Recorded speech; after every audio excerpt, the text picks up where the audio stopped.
আমাকে বলে কি ব্যাপার, বিয়ে করলি কবে, ডিভোর্স কবে দিল, মানে এরকম একটা সমস্যা। তখন আমার মাথায় একটা বুদ্ধি আসলো যে এবার আমি ওকে নেব, হ্যাঁ এবার ওকে আমি নিয়ে ওকে বিয়ে করব, যেহেতু ওর বাবা একটা ডিভোর্সই দিয়ে দিছে ওকে জোর করে। তো এখানে মানে কথা আসে যে ও যদি ডিভোর্স লেটার মধ্যে সাইন না দেয় কীভাবে ডিভোর্স হইলো, তো তুলির সাথে আমার সাথে যোগাযোগ হইব কীভাবে। এখন তুলি একটা মেসেজ দিল, একটা চিঠি পাঠাইলো, যে চিঠি পাঠাইলো ওর বান্ধবীর মাধ্যমে, আর একটা মেসেজ দিল। তা আমি ওর কথা মতন ওখানে মোবাইল দিয়ে আসার পর ওখান থেকে চলে আসি। তারপরে তুলি ওদের এলাকারও লোক কিছু ছিল, হ্যাঁ আমার সাথে অনেক সহযোগিতা করছে। তো ওখানে আমি মোবাইল দিয়ে আসি, তুলি তারপর দিনে মেসেজ দেয় তোমার মোবাইল পাইছি, এখন পাইয়ে মেসেজ দিলাম, তো কেমন আছে কী বিষয়। তো ওর সাথে এইভাবে কথা হইলো। তখন ও আমাকে বলল দেখো আমার এখন পরিবারের সাথে ভালো হইতে হইব, ভালো হইতে পারলে আমি স্কুলে চলে যাবো, আর স্কুল থেকে আমি পালিয়ে যাবো, এখান থেকে আমি পালাইতে পারবো না। তখন আমি বললাম যে কী করবো, তখন সে বলল যে ঠিক আছে আমি বাবা মার সাথে যেভাবে হোক একটু মিল দিতেছি। তো যেভাবে হোক মিল দেওয়ার পর স্কুলে গেল। স্কুলে যাওয়ার পর আমার সাথে ওর সাথে ফোনের মেসেজের মাধ্যমে কথা হলো যে সে চলে আসবে 20 তারিখ, আবার সে 20 তারিখ পরের মাসে। তো 20 তারিখে মানে ভেগে যাওয়ার প্ল্যান করছে আপনার সঙ্গে। তখন আপনি কি করেন পেশায়? তখন আমি একটা যে কোম্পানির ভিতরে একটা জব করতাম, এবং কি আমি তখন ঢাকা সিটি কলেজে ভর্তি হই।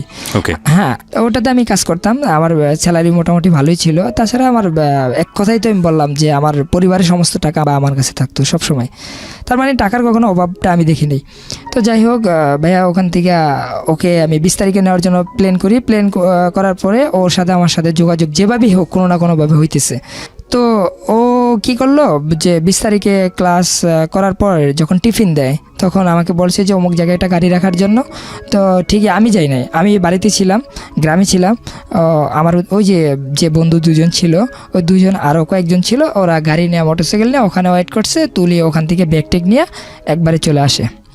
তো চলে আসার পর ওকে অন্য কোথায় নিয়ে আমি লুকায় রাখি, যে আমি বলতে কি আমার জানা মতোই লুকায় রাখি, যে আমার এক কাজিনের বাসায় নিয়ে রাখি। তো রাখার পর তুলি ওখানে থাকে, ওর সাথে আমার সাথে ফোনে কথা হয় তখন। তো ওই দিনের রাত্রি ওর বাবা আমার নামে একটা মামলা দেয়, যেটা হলো নারী শিশু গুম কেস, যখন তার বয়স ছিল মাত্র 16+। হ্যাঁ, তো ওর যে বয়সের একটা ব্যবধানের মাধ্যমে বা বিভিন্ন মাধ্যমে আমাকে নারী শিশু গুম এমনকি নির্যাতন নামে একটা কেস দেওয়া হয়। তখন এই কেসগুলো দেওয়ার পরে ওর দুলাভাই আসে আমাদের বাড়িতে রাত 2টা বাজে পুলিশ নিয়ে। তো আসার পরে পুলিশ আমাকে জিজ্ঞাসা করতেছে যে তুমি কি হাফসা আক্তার তুলিকে চিনো? আমি বললাম হ্যাঁ চিনি। পরে সে বলল যে ও কোথায়? আমি বললাম আমি তো জানি না, আমি তো একদম মানে আমি কিছুই জানি না। পরে ওনারা দেখলো, অনেকভাবে ট্রাই করলো, আমার বাড়িতে খোঁজাখুঁজি করলো, আমার বাবা মাকে জিজ্ঞাসা করলো। পরে বললো যে না আমাদের সন্তান তো আমাদের বাড়িতেই ছিল, সে তো কোথাও যায় নাই, সারাদিন তো দেখলাম এখানে, হ্যাঁ সে তো কোনো মেয়েকে আনে নাই। তো আমি বললাম আমার সাথে সম্পর্ক আছে, কিন্তু তারপরও বাট আমি ওকে নেই, মানে আমি মিথ্যা বলি, কারণ এগুলো কথা ছিল সমস্ত প্লেন প্রোগ্রাম ছিল তুলি যেভাবে বলছে আমি ঠিক এইভাবেই কাজ করতেছি। তারপরের দিন ওর সাথে আমার সাথে ফোনে কথা হয়, তার মানে আমি 2-1 দিনের মধ্যেই বাড়ি থেকে চলে যাব, মানে তুলির কাছে যাব, এরকম একটা প্রোগ্রাম করতেছি।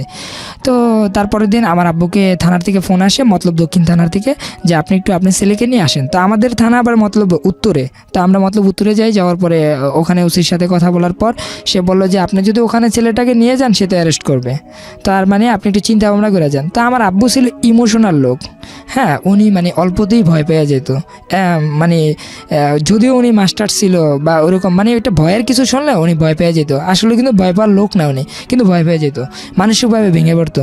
তো বললো যে আবার পুলিশ বাড়িতে আসবে, সমস্যা করবে না, আমি নিয়ে যাব। তো অনেকের কথা মানে অমান্য করে আমাকে ওখানে নিয়ে যায়। তো নিয়ে যাওয়ার পরে সাথে সাথেই আমাকে অ্যারেস্ট করে। আমি যাওয়ার পরেই আমাকে কোনো কথা নাই বাড়তি নাই, শুধু লকাবে নিয়ে আটকে রাখে, আর বলতেছে মেয়েটা কোথায় আছে তুমি বলো। তো আমি বললাম যে আমি জানি না। তো আমি তো জানি নাই বলতেছি, আমি তো আর কোনো কথা নাই, কারণ তুলি এগুলো শেখানো হয়েছে যে তোমাকে যদি যেভাবে হোক তুমি কিন্তু কখনো বলবা না। তো আমি বলি নাই।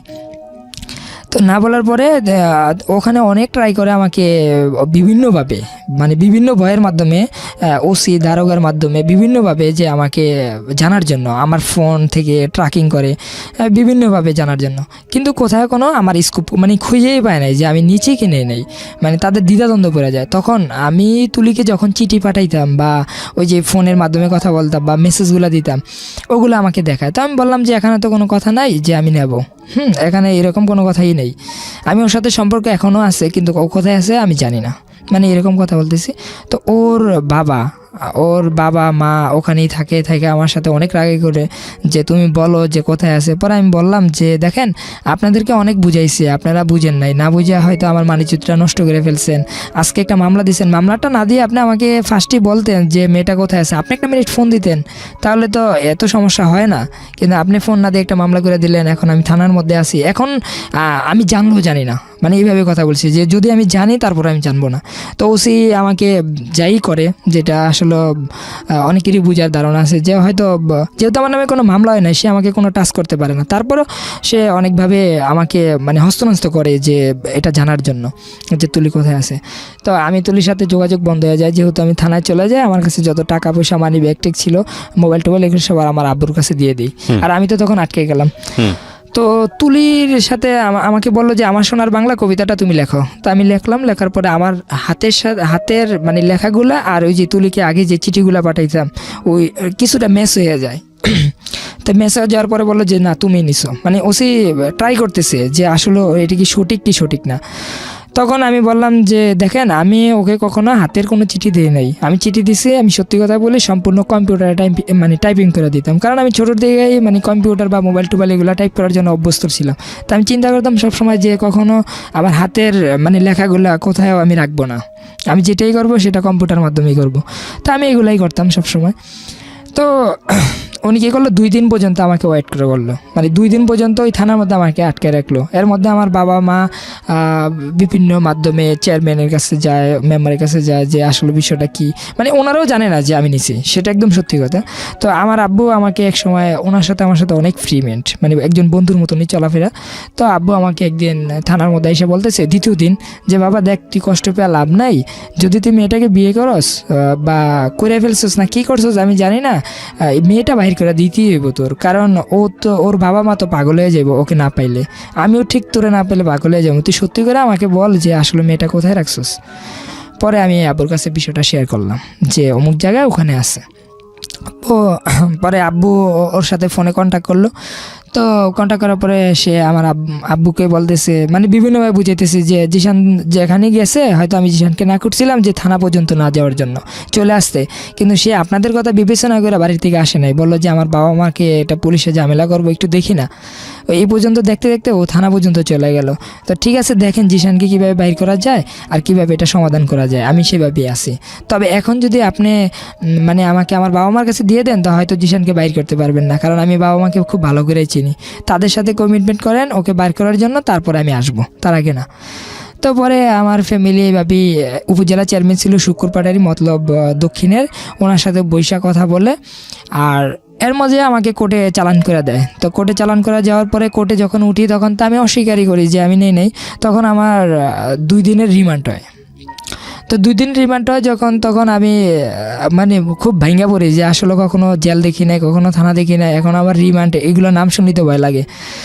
তো যাই হোক আমি উপজেলা চেয়ারম্যানের সাথে আমার বাবা এবং কি বিভিন্ন মানে পঞ্চায়েতের মাধ্যমে বললো যে আচ্ছা ঠিক আছে আমরা মেয়ে দিয়ে দেবো, কিন্তু আমার ছেলেরা যেভাবে হোক বাইর করে দেন, মানে এরকমভাবে একটা প্রস্তাব রাখে। তো উপজেলা চেয়ারম্যানে ওখানে বৈশা আমাকে মানে বললো যে আমি তো তখন জেলে চলে গেছি, কাস্টডিতে চলে গেছি।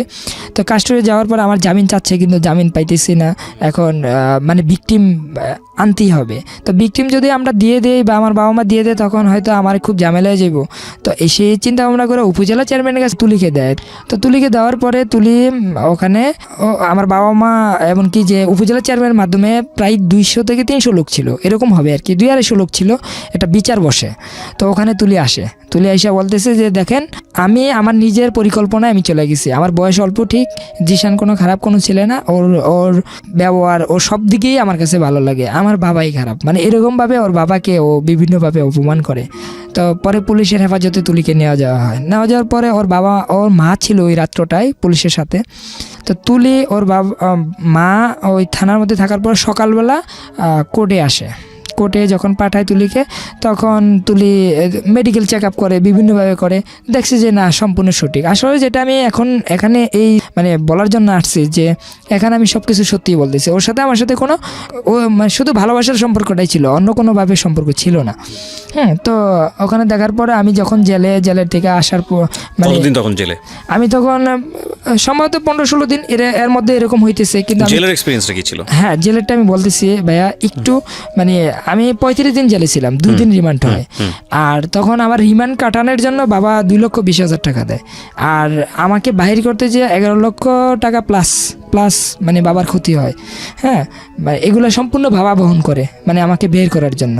কিন্তু এর মাঝে যেটা ঘটে, উপজেলা চেয়ারম্যান বলছে যে তুমি মানে তোমার সন্তানটি খুঁজে পাবে, আমার আব্বুকে বলছে, আর আপনার মেয়েকে খুঁজে পাবেন, সবই পাবেন, কিন্তু হয়তো ওর রিমান্ড হয়ে গেলে ও সেই মাইরগুলো হয়তো ভুলবে না। অতএব আমরা যেভাবেই হোক এটা বসে এখান থেকে মিল করে দিই, হয়তো ওর এক প্রান্তে আমি এক প্রান্তে। তো তুলিকে বলতেছে যে তোমাকে কীভাবে নিয়েছে, তুলি সম্পূর্ণ দোষ ওর উপরে রাখলো, যে ওর কোনো ভুল নাই, সে ওকে আমি এরকম করছি। মানে তুলি নিজের উপর দোষ নিয়ে আপনাকে সেভ করতে যাচ্ছে, আমাকে সেভ করতেছে। তো এর মাঝে তুলির মানে একটা ভাই, অথবা দেখেন একটা যদি আত্মহত্যা করে ফেলে বা এরকম একটা দুর্ঘটনা করে ফেলে, তখন তো আমাকে মানে আপনি দায়ী করবেন। তখন তুলি বলল যে দেখেন আমি ওখানে কিচ্ছুই বলি না, আমাকে জোর করে এগুলো লিখছে। হ্যাঁ, আমি এখানে যা বলতেছি এটাই সঠিক। জানি না তুলি ওখানে কি বলছিল, কিন্তু এখানে এসে সে কথাগুলো নাকি ঘুরে ফেলছে, মানে আমার পক্ষে কথা বলতেছে। তো বলতেছে যে স্যার ও মানে ম্যাজিস্ট্রেটকে বলতেছে যে আপনি ওর জামিন দিয়ে দেন। হ্যাঁ, আমার সাথে ওর সাথে সম্পর্ক আছে, আজকে যদি আমাদের বয়সে না টিকে তাহলে কিচ্ছু করে না, কিন্তু 2 বছর পর হোক আর 3 বছর পর হোক আমি ওকে বিয়ে করব যদি ও আমাকে করে। কে বলছে এটা? এটা তুলি বললো কোর্টের মধ্যে দাঁড়িয়ে। তা আমাকে জিজ্ঞাসা করছে, আমি একই কথা বলছি যে ও যদি আসে তাহলে নেবো, এটা প্রেমের সম্পর্ক। কিন্তু আমি আসলে বুঝতেছি না আসলে আমার কোনটা ভুল কোনটা খারাপ। এই মুহূর্তে আমি মানে খুব মানে আমার মানসিকভাবে আমি সুস্থ না তখন, যেহেতু জেলের জীবনটা অনেক কষ্টের।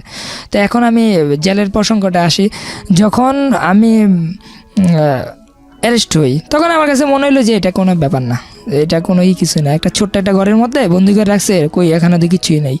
কিন্তু আমি তখন বুঝতাম না কোথায় কোর্ট, কোথায় কি, কোথায় মানে জেলখানা, এগুলো কিচ্ছু জানতাম না। তো আমাকে যখন পুলিশের গাড়ি দিয়ে যখন মানে হাতে পায়ে মানে হ্যান্ডকাপ লাগানোর পর আমাকে যখন কোর্টে নেয়, তখন একটা ওখানে যাওয়ার পরেই আমার কাছে খুব বেশি খারাপ লাগে, মানে অনেক চোখে কান্না এসে পড়ে। একটা গারদঘর নামে একটা ঘর আছে জেলখানার ভিতরে, গারদঘর অথবা এটাকে বলে কোর্ট লকআপ। তো এই কোর্ট লকআপের মধ্যে যখন আমাকে নেয়, সেখানে একটা যে রুমটা সম্ভবত যদি ক্লিয়ারভাবে আমরা মোটামুটিভাবে দাঁড়াই, ওখানে 40 থেকে 50 জন লোক দাঁড়াইতে পারবো ওই রুমটার মধ্যে, কিন্তু ওখানে 100 থেকে 150 আসামি। মানে ওই জায়গায় আমাকে নেওয়ার পর মনে হয় যে আমি কোনো এক চিপার মধ্যে, মনে হয় যে মানে 1/2 ইঞ্চি জায়গার মধ্যে আমার মনে হয় যে আমি দাঁড়াই আছি। মানে এত মানে আসামি যে ওদের ঘামের গন্ধে মানে খুব খারাপ লেগে গেছে, মানে আমি যে কোথায় দাঁড়াবো ওরকম কোনো জায়গাই পাইতেছি না। তো যাই হোক, ওখান থেকে আমাকে কোর্টে নেওয়ার পরে যখন জেলে যাই, জেলের জীবনটা অনেকেই শোনার জন্য আমাকে অনেকে বলছে যে ভাই আপনি তো 2বার জেলে গেলেন, তা আসলে জেলের জীবনটা কীরকম, তারপরও মানে আপনি তুলিকে ভালোবাসেন বা তুলি আপনাকে ভালোবাসে, মানে বিষয়টা আমি বুঝলাম না, জেল কি আসলেই নর্মাল জিনিস। আমি এটা আজকে এখানে বলার জন্য আসছি যে আমার যত জনম যদি শত্রুও থাকে, অথবা এই পৃথিবীতে যদি সবচেয়ে নিকৃষ্ট কোনো ব্যক্তি থাকে, সেও যেমন জেলে না যায়। তখন মানে আমি জেলখানা যাওয়ার পর আমি প্রথম গেটে মানে গেট থেকে নামার পর একটা গাড়ি আসে, যে গাড়িটার মধ্যে মানে অতিরিক্ত লোক থাকে, মানে অনেক কষ্ট করে দাঁড়ায় থেকে ওই গাড়ি দিয়ে আমার চাঁদপুর থেকে মানে জেলখানা বাবুরহাট ওখানে নিয়ে যায়। তো নিয়ে যাওয়ার পরে প্রথম গেট থেকে আমি যখন ভিতরে ঢুকি, তখন পাওগুলা মানে যারা জেলে গেছে হয়তো তারা বুঝে, এটাকে বলে যে মানে ফাইল 4 জন করে বসাইবে, মানে একবারে মাটির মধ্যে বসতে পারবেন না, পাগুলো উঁচু দিয়ে হাঁটু ভেঙে বসতে হবে। 4 জন করে বসার পর হ্যান্ডকাপ 2 জন করে লাগানো থাকে। তো ওখানে প্রায় 1 থেকে 1.5 ঘন্টা মানে দাঁড়ায় করে বসায় রাখে। এর মধ্যে কেউ যদি একটু মাটিতে বসা পড়ে, তাকে অনেক মারধর করা হয়। মানে একজনের মাইট দেখলে আপনি আমার মনে হয় যে আরেকজন মানে এরকম ভুল করবে। তারপরে কতক্ষণ থাকা যায়, পাও ব্যথা করে বা একটু দাঁড়াইতে মন চায়, মাজা ব্যথা করে, কিন্তু আমাদেরকে বসায় রেখে অনেকক্ষণ সময় লস করে। তারপরে ভিতরে নিয়ে যায়, ভিতরে নেওয়ার পরে বাবা মার নাম ঠিকানা জিজ্ঞাসা করে, শরীরে কোথায় স্পট আছে এগুলো লিখে, তারপরে আমার গার্ডিয়ান কারা কারা আছে, হয়তো কোনো বাগিনীর নাম বলবে, মানে এগুলো বাইরে হইতে যে মানে সময় এগুলো আবার কাজে লাগে। তো ওদের যে কাজ এগুলাই করে। ওখানে 1-2 ঘন্টা জায়গা। তখন রাত্রে যখন 9টার মতন বাজে দ্বিতীয় গেটে আমাকে নেওয়া হয়, মানে অনেক আসামির সাথেই নেওয়া হয়। ওখানে আবার একটা ফাইল, মানে এই যে 4 জন করে বসে। তো ফাইলের ভিতর বসার পর আমি যখন জেলখানার ভিতরে গেলাম তখনই বুঝতে পারলাম যে এটাই জেল, মানে এটাই একটা মাঠ, সামনে একটা মাঠ, খেলার মাঠের মতন, ফুলের বাগান, কিন্তু ভিতরে সামনে মেঘনা, যমুনা, পদ্মা 3টা বিল্ডিং থাকে আমাদের চাঁদপুরে, মানে বর্তমানে যে জেলখানার ভিতরে বিল্ডিংগুলোর নাম দেওয়া হয়। তো প্রথম বিল্ডিংয়ের মধ্যে যাওয়ার পরে আমাকে ওখানে বিভিন্ন বড় বড় আসামি যারা, তারা মানে এমনভাবে চেক করে যে আমার শরীরে কোনো কিছু আছে কি না, হ্যাঁ, কোনো একটা যদি একটা আংটি পায় সেটাও নিয়ে যায়, মানে এরকমভাবে মানে কষ্ট দেয় মানসিকভাবে যা বলার বাহিরে। এইভাবেই মানে নিজের মানসিকভাবে সমস্যা আছে, তার মাঝে আবারও সমস্যা। এখন জেলের জীবনটা আসলে অনেক কষ্টের জীবন। ওই যখন জেলের ভিতরে লোক থাকে 50 থেকে 60 জন, ওটার মধ্যে 70 থেকে 80 জন বা 90, 100, 150 এরকম লোক থাকে। তখন আমাকে এমনকি সবাইকে প্রথম দিন আপনার খিচুড়ি খাওয়ার জন্য দিবে। তো খিচুড়ি খাওয়ার পর আপনার ঘুমানোর জন্য অনেকে ফাইল, মানে ইলিশ ফাইল বলে এটাকে, ইলিশ মাছ যেভাবে বাস করে রাখে, একটা মাথা আর একটার পা, মানে যেভাবে রাখে এইভাবে আপনাকে ঘুম দেবে, মানে আপনি ঘুমাইতে হবে অনেক মানুষের মাঝখানে। তো এইভাবেই ইলিশ ফাইলের মধ্যেই আমি ঘুমাই। ইলিশ ফাইলের মধ্যে ঘুমানোর পরে তারপর দিন টাকা টুকা দিয়া একটা ছিট নেই, ছিটের মধ্যে থাকি। তখন তুলি কোথায়? তুলি তো তখন পুলিশ হেফাজতে আছে। পুলিশ হেফাজতে আছে, আপনিও পুলিশ হেফাজতে? আমিও পুলিশ হেফাজতে। তবে তুলি কোর্ট থেকে ওর বাবা এবং কি মা তুলিকে নিয়ে যায়, মানে ওদের আন্ডারে ওরা নিয়ে যায় বাসায়, হ্যাঁ, কোর্ট থেকে নিয়ে যায়, পারমিশন ভাবে পায় যে আমার মেয়ে নাবালিকা, তাকে মানে তার সামনে একটা পরীক্ষা আছে, পরীক্ষা দেওয়ার জন্য এরকমভাবে বলে আর কি। তো যখন আমি ওখান থেকে আসি, মানে জেলের থেকে আমি জামিন পাই আপনার 35 দিন পর। তো 35 দিন পর যখন আমি জামিন পাই তখন আমি বাড়ি থেকে আসার পরে আমার বাবা মা অনেকভাবে বুঝাইলো যে দেখ বাবা, তোর জন্য আমার এই টাকাগুলো নষ্ট হয়ে গেছে, তুলি তো এখন চলে গেছে, হ্যাঁ, তো তুলি তখন ক্লাস 10-এ টেস্ট পরীক্ষা দেবে। এরকম অবস্থায় কিন্তু আমি মামলাটা আমার হয়, তুলি যখন টেস্ট পরীক্ষা দেবে। তো ওখানে যাওয়ার পর আমি যখন আসার পর আমার আব্বু একটা দলিল দেয় আমাকে, মানে স্ট্যাম্প, যে এটা একটু পর। তো পড়ার পরে আমি দেখলাম যে এটাতে লেখা আছে আপনার ছেলেকে, মানে ওর বাবা একটা সালিশের মাধ্যমে একটা করে স্ট্যাম্প করে, স্ট্যাম্পের মধ্যে লেখা থাকে, মানে মূল উল্লেখটা আমি এটাই বলি যে এই কেস চালাইতে যত টাকা খরচ হয়েছে ওর বাবার সমস্ত টাকা দিয়ে দিতে হবে আমার আব্বুর। এবং কি এই জিশান জেল থেকে বাইরে হওয়ার পর 1 মাসের মধ্যে অন্যথায় বিয়ে করতে হবে, না হলেও মানে 2 লক্ষ টাকা জরিমানা। মানে এই স্ট্যাম্পগুলো এখনও আমার কাছে আছে। মানে আমাকে একটা চাপ সৃষ্টি করে হলো। তখন বললো যে বাবা, আমরা তো এরকম না, অল্প বয়সে কাউকে বিয়ে করাই নেই, তারপরে এখন বাধ্যতামূলক তোর ভুলের কারণে বা আমাদের কপাল মানে ভুলের কারণে এখন তোকে বিয়ে করা দিতে হবে, কারণ তোকে যদি বিয়ে না করায় আবার কে জরিমানা দিবে, আবার ঝামেলা সৃষ্টি হবে। এইভাবেই আমাদের বংশে কেউ জেলে যায় নাই, ফার্স্ট তুই গেছিস, এখন তো মানে মানিজ্জত নিয়ে মানে খুবই টানা হেঁচড়া চলতেছে। তখন আমি আমার আব্বুর দিক বিবেচনা চিন্তা ভাবনা করে তাদেরকে বোঝানোর চেষ্টা করলাম যে আসলে আব্বু, আমি তো আসলে বিয়ের জন্য পাগল না, আসলে এই বিষয়টা তো এরকম, ওকে তো আমি ভালোবাসি, এখন আমি কি করবো। তখন আব্বু বললো যে এখন সবাই সব কিছু পায় না, মানে অনেকভাবে বোঝানোর চেষ্টা করলো আমাকে, আব্বু আম্মু তারপর আমার পরিবার সবাইকেই বোঝানোর চেষ্টা করলো যে আমাকে, যে অনেকে অনেক কিছু খুঁজে পায় না। কোর্টে হাজিরা চলতেছে আমার। তো একদিন আমি যখন হাজিরা, তুলির সাথে আমার সাথে এর মাঝে কোনো যোগাযোগ নেই, তো আমি যখন কোর্টে হাজিরা দিতে যাই, চাঁদপুর সদর হসপিটালের ডক্টর শাহাদাত আমার কাজিন। তো হাজিরা দেওয়ার পর আমার কাজিনের সাথে আমি বসে কথা বলতেছি, ভাই এই বিষয় এখন কি করব, আমাকে তো এখন চাপ সৃষ্টি করতেছে, এখন আমার তো বিয়ের বয়স নেই, আপনি তো মানে একটু শিক্ষিত মানুষ আছেন, আপনি একটু বুঝান না পরিবারকে। এটা আমার সাদাত ভাই, অর্থাৎ মানে ডক্টর সাদাতকে, মানে উনি একজন আমাদের বংশের মধ্যে একটা উচ্চ ধরনের একজন ডাক্তার, যার কারণে ওনার কাছে আমি বিষয়টা যে শেয়ার করি যে ভাই ওকে তো আমি সত্যিই ভালোবাসি, ও বাসে, এখন এত কেষ্টি ছিল, এত কষ্ট পেলাম জেলের জীবনটা, এখন বাবার টাকা নষ্ট হয়েছে, এখন কী করবো, আমারও ইন্টার পরীক্ষা এসে পড়ছে ফাইনাল, আবার ও SSC দিবে, এখন আমি যদি বিয়ে করে ফেলি আসলে আমার কাছে খুব খারাপ লাগতেছে। তুলি ওই দিনই বিকালবেলা, আমি বিকাল না মানে আমার 11টা সাড়ে 11টার দিকে তুলি আমাকে ফোন ফোন দিয়ে বলতেছে কেমন আছো, তো আমি বললাম ভালো। চিনতে পারছো, আমি বললাম হ্যাঁ চিনতে পারছে। আমার আম্মু তো স্কুলের ম্যাডাম, সে তো তুমি তো ভালোই জানো, মানে আমি এটা বললাম যে ওর আম্মু স্কুলের ম্যাডাম বিদায় ও চলে গেছে একটা মানে একটা বোর্ড চলতেছে, বোর্ড চললে স্কুলে যে ম্যাডামরা অনেকের কাজ থাকে ওখানে, আর আব্বু তো রোডে চলে গেছে। এখন বাড়িতে একজন পরিদার রাখছে, আমি ওনাকে ওদেরও বিল্ডিং ছিল আমাদেরও বিল্ডিং ছিল, ওই বিল্ডিংয়ের মধ্যে মানে দরজা বাড়ির থেকে লক করে আমি চলে আসবো, তুমি জাস্ট 12টা বাজে গাড়ি পাঠিয়ে দিবা, আমি এতটুকুই জানি। সব কথা আমার পিছনে রাখছো, এটাও রাখবা, তবে আবার কোনো ভুল করবা না, মানে আগের মতন কোনো ভুল যেমন না হয়। তা আমার কাছে একটা জিনিস আমি বসে বসে চিন্তা করলাম যে আমি যদি এখন বিয়ে না করি তো 2 লক্ষ টাকা জরিমানা, আবারও বাবার একটা মানে ঝামেলা, আর ওকে ছাড়াও আমি বাঁচবো না, ও বাঁচবে না, এরকম একটা পর্যায়ে চলে গেছি। তো ঠিক আছে আমি এটাই করি, ওনার মেয়েকে বিয়ে করব, অর্থাৎ মানে তুলিকে বিয়ে করব। তো ওই দিনে আমি ওখানে যাই না, আমার 2টা বন্ধুকে ফোন দেয়, ফোন দেওয়ার পরে 2জন বন্ধু আইসা ওকে নিয়ে যায় ওদের বাড়ির সামনের দিকে। ও বাড়ির দিকে লক করে দেয়, ওই মহিলা অনেক চিলাচিলি করে, কিন্তু ওদের বাড়িটা ছিল একা, যার কারণে অন্য কেউ আসতে পারে না, ও গাড়িতে ওইটা ঢাকার দিকে রওনা দিয়ে চলে আসে। তো আমি ওখান থেকে ঢাকার দিকে রওনা দিই, তুলির সাথে আমার সাথে দেখা হয় হাজীগঞ্জ, অর্থাৎ মানে তুলি হাজীগঞ্জ যায়, আমার 2জন বন্ধু নিয়ে ওখানে দিয়ে আসে, আর আমি ওখানে যাই। তো ঢাকা আসার পরে আমার এক কাজিনদের বাসায় আমি তুলিকে নিয়ে যাই। তখন আমার পরিবার খুব ক্ষিপ্ত আমার প্রতি, যে তুই এমন বড় কাজটা আবার করলি, ঠিক আছে আমি তোকে দেখবো না। তো আমার পরিবার আমাকে সাপোর্টই দিল না। সাপোর্ট না দেওয়ার পরে ওর পরিবার তো ওর কাছে নাই এখন বলতে, তো ওর পরিবার আর কখনো মানে আমার পরিবারের সাথে জানার চেষ্টা করতেছে যে আসলে কি মেয়েটা কোথায় গেছে, জিশানকে নিছে কিনা, আবার সে ওরা তো খুঁজে পাইতেছি না। তখন আমার পরিবার বলল হ্যাঁ আমার জানা মতে যে আমার ছেলেই নিছে অথবা আপনার মেয়ের সাথে চলে গেছে, কিন্তু ওরা কোথায় আছে সেটা আমরা জানি না। আমার সাথে যোগাযোগ করছিল, বলা হয়েছিল যে আব্বু আমার কিছু টাকা লাগবে। তখন আমি জিজ্ঞাসা করলাম তুই তো হাজিরা দিতে গেলি, ওখান থেকে হাজিরা শেষে কোথায় গেলি? তখন সে বলল যে আমি তুলিকে নিয়ে আসছি, আমার কিছু টাকা লাগবে। তো আমি কোনো টাকা টুকা দেখি নাই, জানি না ওরা কোথায় আছে। তো আমি যখন ঢাকাতে আসি আমার কাজিনদের মাধ্যমে কিছুটা হেল্প পাওয়ার জন্য, একজন কাজিন আমি নাম বলবো না, তো ওনারা আমাকে ঢাকাতে রাখার পর আমাদের বিয়ে দেওয়ার জন্য একটা প্রস্তুতি চলতেছে। তো ওই প্রস্তুতির মধ্যে আমাদের বয়স আনার দিকে ঢাকাতে বিয়ে দিয়ে। কত সালের ঘটনা এটা? এটা 2012। 2012 জি, 2012 প্রায় শেষের দিকে। তো আমি ঢাকাতে আসি আপনার তুলিকে নিয়ে, যখন ঢাকাতে আসি তখন বিয়ে মানে কোনো কাজেই আমাদেরকে দেখার পর বিয়ে দেবে না। তখন ওখান থেকে আমাদের রাজশাহী পাঠায় দেয় আমার ওই কাজিন, রাজশাহী আমার এক আন্টির বাসা। ওখানে যাওয়ার পর দেখলাম যে ওর সাথে মানে যাওয়ার পরে দেখলাম যে আমাদের বিয়ে দেওয়ার জন্য প্রস্তুতি হিসেবে বসে আছে।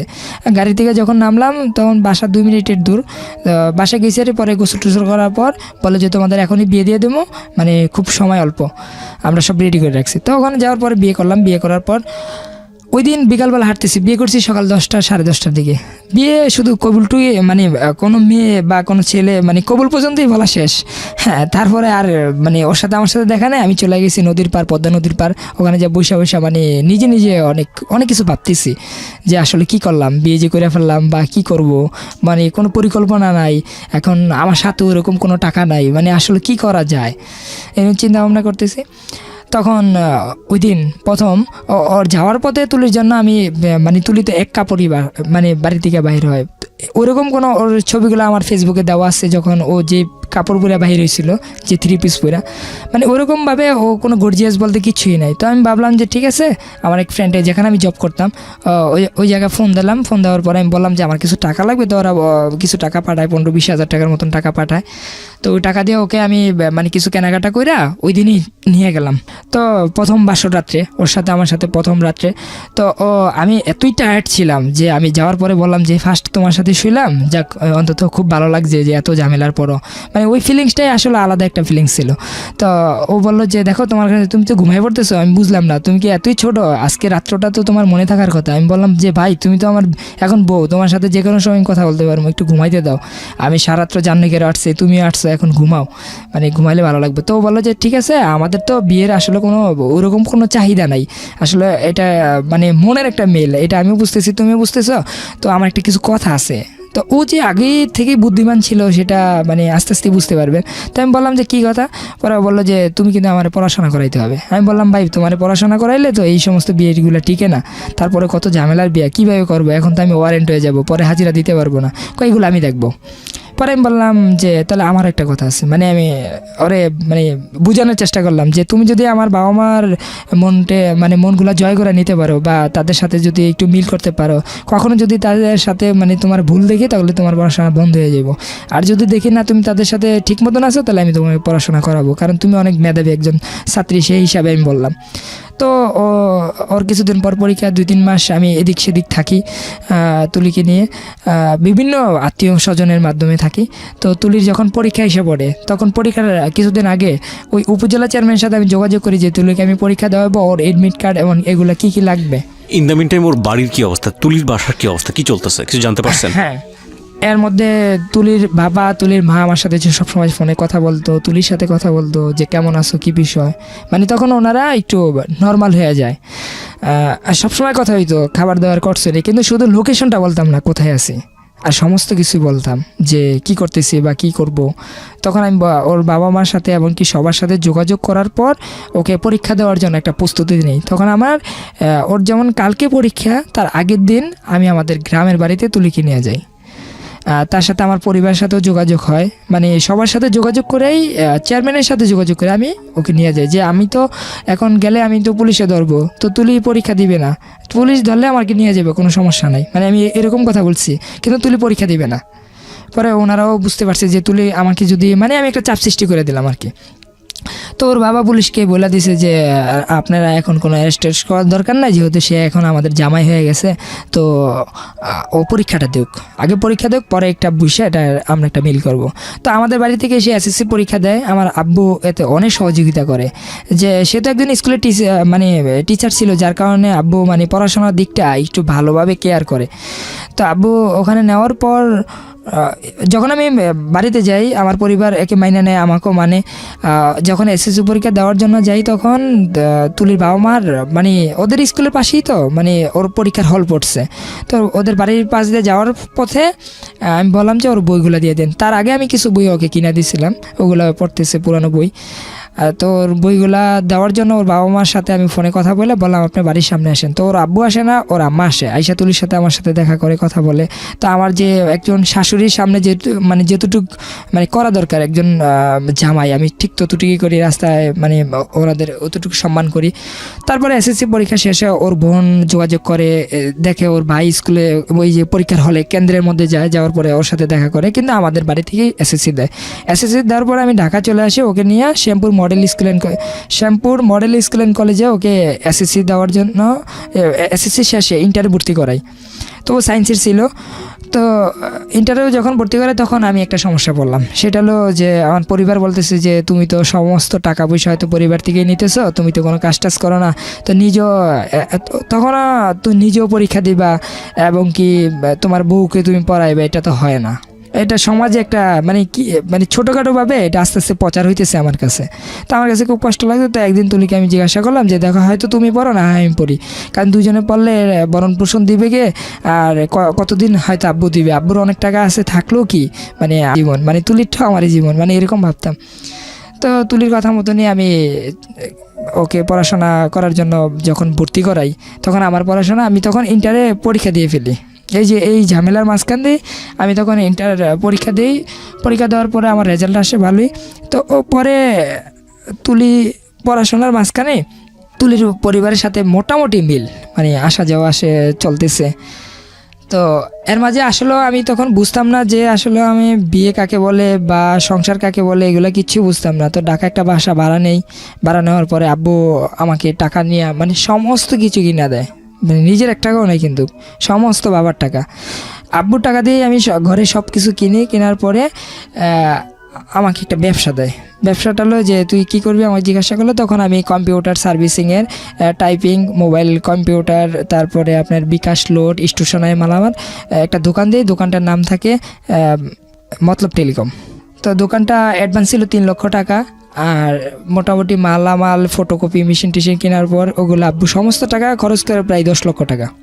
তো দেওয়ার পর ওই দোকানটা আমি শ্যামপুর পোস্তগোলা বরিতলায় আর কি, অনেক বন্ধুবান্ধব হয়তো ওখান থেকে আমাকে শুনতেছে যে তাদের সাথে অনেক দিন চলছি, মানে মনে পড়ে গেল আর কি। তো যাই হোক, ওখানে ইসমাইল ভাই নামে একজন আছে, ওনাকে খুবই মিস করি আমি, কথার ফাঁকে বলে ফেললাম।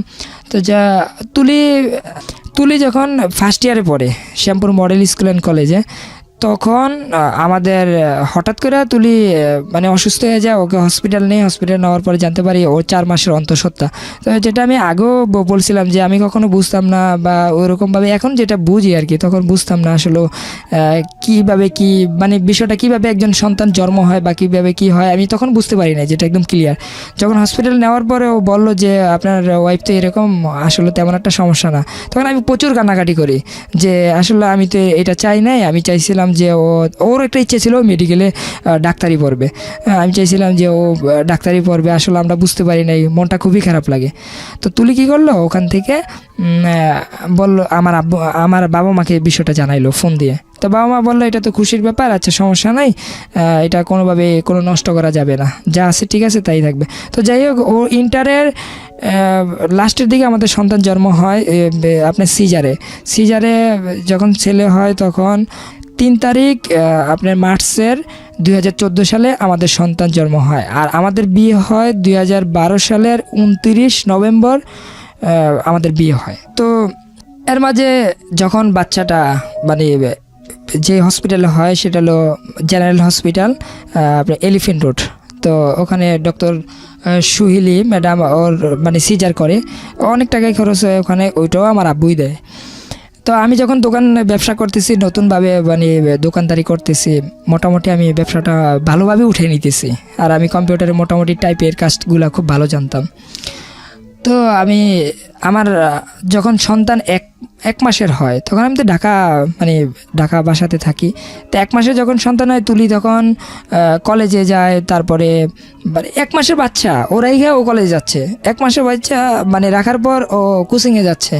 এখন আমি ওকেই রাখবো নাকি দোকানদারি করব না কি করব আমি নিজেই বুঝতেছি না। আর আমি একটা বাচ্চা লালন পালন করতে পারবো কি না সেটাও আমার কাছে ভয় লাগতেছে। ও অনেক সময় মানে কাপড় চোপড় নষ্ট করে ফেলতে, এগুলো সব আমার ধুইতে হইতো, কারণ তুলি তো নাই। ওকে ফিটার বানায় খাওয়ানোর জন্য গরম পানি করতে হইতো। ওকে নিয়ে পরে অবশেষে আমি একদিকে দোকান নিয়ে সমস্যা পড়ে যায়, একদিকে বাসা নিয়ে সমস্যা পড়ে যায়। আবার তুলি এদিকে মানে ওর কি মনে হইতো না যে এটা ওর সন্তান, মানে এরকম মনে হইতো মাঝে মধ্যে আমার কাছে। তো আমি দোকানের মধ্যে ওই শ্যামপুরের মধ্যে যারা শুনতেছে বর্তমানে তারা জানে, ওই মতলব টেলিকমটা এত একটা বড় একটা দোকান ছিল, মোটামুটি সবাই চিনে। ওই দোকানটার পিছনের সাইড আমি কিছু জায়গা করি, আর ওখানে ধোনলা বানাইয়া আমার সন্তানকে আমি ওখানে সব সকালবেলা নিয়ে যেতাম। আবার তুলি যখন কলেজ থেকে আসতো, ওই দোকান থেকে যে ও নিয়ে আসতো, হ্যাঁ কোনো দিন নিয়ে আসতো, কোনো দিন আমি নিয়ে আসতাম। এরকমভাবে আমার সন্তানকে আমি দোকান থেকে মানে লালন পালন করি, দোকানে রাখি, বাসায় রাখি, মানে সব কিছু করতাম আমি। তো তুলি আসতো, আসার পর আমি বললাম না যে কোনো মা তার সন্তানের জন্য করে নাই, সেটা আমি বলি না। আমি বলতেছি যে করছে, যতটুকু পারছে ততটুকু করছে, কিন্তু ও সময় দিতে পারতো না। তবে আদর করতো, ও আদর করতো, আমিও করতাম। তো বেশিরভাগ আমার কাছেই ছিল। তো আমাদের সন্তান 1 মাসের যখন হয়, তখন ওর মা ওনাদের নাতি দেখার জন্য আসছে। তা আমরা ইনভাইট আসছে, আমার বাবা মা বলছে ঠিক আছে আসেন। তো উনি অনেক দিন থাকার পরে তুলি মানে আমার সাথে ওর মায়ের সাথে একটা বিতর্ক হয়ে যায়। বিতর্ক বলে আমার মাও আসে, ওর মাও আসে, বলতেছে দেখেন আমার মেয়ে তো বয়স অল্প, আপনাদের ছেলের কাছে তো আসলে বিয়ে দিতাম না, এখন তো যাই বিয়ে হয়ে গেছে, সন্তান হয়ে গেছে, সবই বুঝলাম, এখন একটা কাজের লোক রাখেন যে কাজ করবে, আমার মেয়ে পারবে না কাজ করতে। তখন আমার আম্মু বললো সে এই ঘরের বউ, সে কাজ করতে হবে, আর যদি সে না পারে সেটা আমরা দেখব। হ্যাঁ আমাদের দেশে বাড়িঘর আছে, আমরা তো ওখানে রাখতেছি না, সে তাদের সুবিধার্থে পড়াশোনার জন্য এই যে সমস্ত টাকা পয়সা সব কিছুই তো আমরা দিতেছি, তো আপনাদের সমস্যা কোথায়? আমার আম্মু বললো যে আমরা কাজের লোক রাখবো কেন, মানে আমাদের তো এটা প্রশ্নই আসে না, ওদের সংসার সুখের জন্য ওরা যেভাবে খুশি এভাবে থাকতেছে, আমরা কেন রাখবো? আপনার যদি মন চায় আপনার মেয়ে কাজ করতে পারবে না, তাহলে আপনি রেখে যান, কারণ সে তো আমাদের কোনো খেদমত করতেছে না, সে তার সন্তান এবং কি তার হাজব্যান্ডের জন্য করতেছে, তা আমরা কি করব? মানে এইভাবে কথা একটা বিতর্ক হয়ে যায়। তখন এক প্রকার আমার খুব মানে প্রচণ্ড মানে খারাপ লাগে যে আমার মাকে এইভাবে কথা বলতেছে, মানে উনি তো আসলে। তো তুলিকে আমি বললাম তুলি তোমার মায়ের কথাগুলো কি হয়, মানে এইভাবে যে আমার মাকে কথাগুলো বলতেছে। পরে ও আর মাকে বলল যে আপনারা আগেও এরকম করছেন, এখনও করতেছেন, আসলে আপনাদের জন্য কি সংসারটা টিকানো সম্ভব না মনে হয়, মানে এইভাবে করতেছেন, আপনি ফার্স্ট আসলেন আমাদের বাসায়, আর আসার পরই এইভাবে জ্বর হইলো, এখন আপনার জামাইও তো মনে কষ্ট পাইছে, মানে এইভাবে বলতেছে।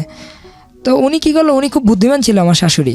সে কী করলো যে একটু হাসি খুশি দিয়া বললো যে আরে আমি এইভাবেই কথাগুলো বলছিলাম, একটা কাজ করেন, আমাকে 1-2 লক্ষ টাকা ধার দিতে পারবেন, আমাদের একটা সমস্যা হয়েছে, এই জন্য আসছি বিশেষ করে। মানে উনি প্রসঙ্গটা ওইভাবে নিয়ে গেল। তো আমার আম্মা বললো এটা আপনার জামাই আছে, জামাইকে না বলবেন, আপনার মেয়ে আছে, মেয়েকে বলেন, তারা যদি পারে দিবে, আর আমাদের কাছে চাইলে এটা আমার হাজব্যান্ডকে জানাবেন, জিশানের বাবাকে জানাবেন, এটা তো আমি কিছু করতে পারবো না। পরে আমার শ্বশুর ওই টাইমে ফোন দেয় বলতেছে যে বাবা আমার তো একটা সমস্যা, কিছু মানে এলাকায় কিছু পুকুর উনি চাষ করতো, এটা 2-3 বছরের জন্য। ওই পুকুরগুলা রাখার পরে আমার অনেক টাকা লস হয়ে যায়, এখন আমাদের মানে কিছু টাকা লাগবে। তো আমি জিজ্ঞাসা করলাম কত টাকা, তো উনি বললো যে বেশি না, আমার 1 লক্ষ টাকা হইলেই মানে কাজটা সমাধান হবে। তা আমার আব্বু ওই টাকাটা ওদেরকে ধার দেয়। তো আমরা ভাবলাম যে না, টাকা টুকা ধার নিছে আর এরকম কিছু হবে না, মানে একটু হেলোমেলো চিন্তা ভাবনা আর কি। যখন আমার সন্তানটা আস্তে আস্তে বড় হয়, মানে 1 মাসের হয়, আমি 1 মাসের দিকটাই আমি বলি, তো আমি যখন গ্রামে চলে যাই, তো আমার ছোট ভাই তখন ঢাকাতে থাকে। ঢাকাতে ওকে নিয়ে আসি ক্লাস, ছোট ভাইয়ের নাম সজল। তো সজল ক্লাস 7-এ এসে ঢাকাতে শ্যামপুর মডেল স্কুল অ্যান্ড কলেজে ভর্তি হয় আর কি। তো ওখানে যখন ও ভর্তি হয় তখন ও শুধু ঢাকা থাকতো, মানে আমাদের ফ্ল্যাটে 2 রুম ছিল, আমার ছোটো ভাই 1 রুমে ঘুমাইতো, মাঝে মধ্যে বাবা মা আসতো, আর আমরা 1 রুমে ছিলাম। তো একদিন সকাল ভোর আমার আম্মু, যখন আমি এখানে আরেকটা কথা ভাই, যে কিবরে ভাই, মানে বিষয়টা এরকম, আমি বাচ্চাটাকে মানে লালন পালন করতে করতে আমার দোকানে ক্ষতি হয়ে যায়। তখন আমি কি করব, আমার আম্মুকে বিষয়টা বললাম, তো আম্মু ঢাকা চলে আসে যে ঠিক আছে তোর আব্বু তো বাইরেই, তো আমি আর বাড়িতে থেকে কী লাভ, বাচ্চা ছোটো ভাই তো ঢাকা চলে গেছে, তোর সাথেই থাকে, ঠিক আছে আমি আসতেছি। তো আমার আম্মু আসার পরে এই সমস্ত অবদান আমি দেখছি, যে একটা সন্তান কীভাবে মানুষ করতে হয় সেটা আমার মায়ের কাছে আমি দেখছি। তো আমার মা ওকে অনেক লালন পালন করে, গোসল করাইতো, সব কিছু করতো। আর তুলির পড়াশোনা নিয়ে খুব ব্যস্ত, আর আমি দোকান নিয়ে ব্যস্ত। একদিন আমি যখন গ্রামে চলে যাই, গ্রামে যাওয়ার পর আমি আমার আম্মু দেশে চলে যাই, আর আমার ছোটো ভাই আর তুলি ঢাকা থাকে। তখন সন্তানটার বয়স পুরা ফুল 1 মাস। তো তখন ওর সাথে আমার কথা হইলো যে তোমার আব্বুকে বাজারে দেখছিলাম, সে বললো যে কোথায় যাও, তো আমি বললাম আমার বোনেদের বাসায় তরমুজ দেবো, তো সেই জন্য গ্রামে আসছি। তারা বললো যে তা আমাদের বাসায় তরমুজ দেওয়া যাও। তা আমি কী করলাম, ওখান থেকে তরমুজ কিনা মানে আমার শ্বশুরের হাতে ধরাই দিলাম যে আপনি নিয়ে যান। তো আমি তুলিকে বিষয়টা এইভাবে বলছি খোলামেলা, দেখো মানুষের শ্বশুরবাড়ি থেকে তরমুজ আনে, আর আজকে আমার দিতে হয়, যাই হোক তোমাকে ভালোবাসি বিদায়। তো আমার আম্মুর কাছে ফোন দিয়ে একটু যোগাযোগ নিও, কেমন আছে কি বিষয়। তখন ফুট করে মানে কোনো কথা নাই বাড়তি নাই, সে বলতেছে তোমার মা কে, আমি তো চিনি না, আমি তো তাদের সাথে কোনো মানে কথা বলার কোনো ওই নেই, আমি তোমাকে বিয়ে করছি, আমি তোমাকে চিনি, কে তোমার মা আর কে তোমার বাবা সেগুলো আমার জানার বিষয় না। মানে আমি মনে হয় যে আসমান থেকে বললাম, মানে এই বিষয়টা কি। পরে ওর সাথে আমার খুব বিরক্ত লাগে। পরে আমি বললাম তুমি কি ভুলে গেছো যে তুমি আমার সাথে সেই প্রথম রাত্রে বলছিলা যে তুমি পড়াশোনা করবা, আর আমার বাবা মার মনে কষ্ট দিলে বা আমাদের সংসারে ঝামেলা হলে তোমার পড়াশোনাটা বন্ধ হয়ে যাবো, এখন কি তুমি এটাই চাও, তুমি তো মেডিকেল পড়বা, তো তোমার কি কোনো কমন সেন্স বলতে কিছু নাই। পরে সে বললো যে না আমি তোমাকে চিনি, কোনো ইসলামের শরিয়াতে মানে আমাকে বুঝাইতেছে যে কোনো শ্বশুর শাশুড়ি খেদমত করার কোনো বউর কোনো এখতিয়ার নাই। তাই আমি বললাম ভাই পার্সোনাল ব্যাপারও তো থাকতে পারে, মানে মানুষের মন মানসিকতাও তো চেঞ্জ হতে পারে, মানবিক দিক থেকেও তো মানুষ দেখতে পারে, আর আমি তো তারই সন্তান। তো এইভাবে অনেক কথা কাটাকাটি হয়। সকাল ভোর আমার ছোটো ভাই ফোন দিয়ে বললো যে ভাইয়া বাসায় দরজা খোলা সকাল 6টার দিকে, ভাবিও নাই বাবুও নাই, ওকে খুঁজে পেতেছি না। তখন ওর আব্বুকে আমি ফোন দিলাম যে কোথায়, তুলি তো হয়তো আমার সাথে একটু রাগ করছে, ওর সাথে গতকালকে আমার অনেক কথা কাটাকাটি হয়েছে, তুলি আপনাদের বাসায় গেছে। ওর আব্বু বললো যে 24 ঘন্টার মধ্যে আমার মেয়েকে বাইর করে দিবা, মানে তুই তাই করা যত গালাগালি বাড়ে সব করতেছে। আমি তো মানে কি করব কিছু বুঝতেছি না। তো আম্মুকে বিষয়টা জানাইলাম। পরে আম্মু বললো যে ঠিক আছে আমি তোর আমার ভাইয়ের সাথে কথা বলি। তো আম্মু বললো যে দেখেন ওরা কথা বলছে একটা ছোট্টখাটো বিষয় নিয়ে, জিশানের কাছ থেকে শুনলাম, আমি কিন্তু বলি নাই যে আমার কাছে ফোন দেওয়ার জন্য। আর আপনার মেয়ে যে এই যে আসছে, সে তো গ্রামে কোনো দিন আসেই না, যদিও আসে 2-3 দিন বেড়ায় চলে যায়, থাকে তো ঢাকা দিয়ে, ওর পড়াশোনা নিয়ে ব্যস্ত, নাতিটাও আমার দেখতে হয়, সবই দেখতে হয়। এখন কী নিয়ে কথা কাটাকাটি হয়েছে জানি না, মেয়েটা কোথায় আছে একটু বলেন, আমাদের সান্ত্বনা দেন। একটা 1 মাসের বাচ্চা, একটা দুর্ঘটনা হয়ে গেলে পরে বলেই না। পরে ওই যে ওদের এলাকায় কিছু সহযোগিতা লোক যারা আমাকে প্রথম সহযোগিতা করছিল, তারা আমাকে খবর দিল যে তুলি একটা মাইক্রো কারে দিয়ে সকাল 8:30টার দিকে ওদের বাসায় ঢুকছে, এটা অনেকেই দেখছে।